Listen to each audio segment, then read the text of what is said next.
I have to spend a lot of time writing and editing and rewriting when I want to communicate science to non-expert audiences.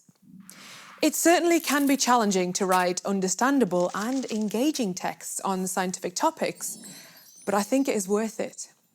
Luckily, there are some well-established rules and guidelines on how to make your writing better and more accessible to someone who is not in your field of research.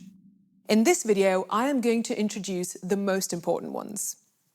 This stylized clover leaf sums up the key writing tips in 4 categories: short, simple, structured, and dynamic.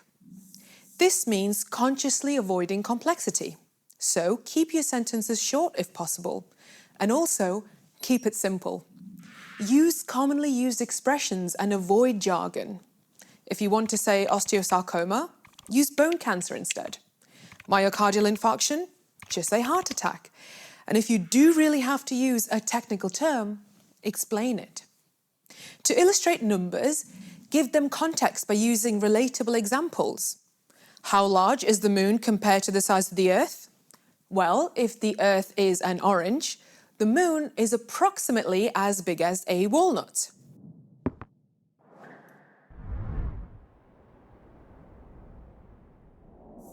Structured.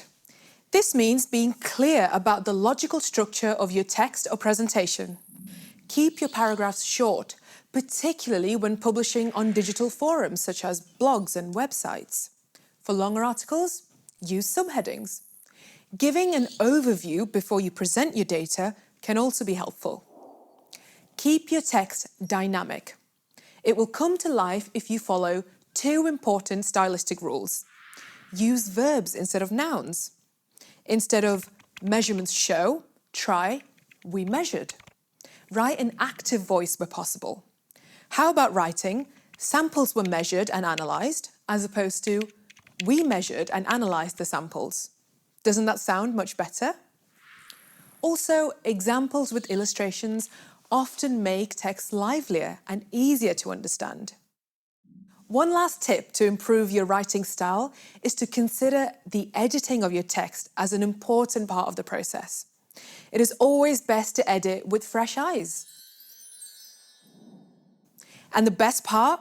All these tips are not just for science communication, they're also helpful for scientific writing. And of course, practice makes perfect. I hope the clover leaf will help you to avoid the most common mistakes.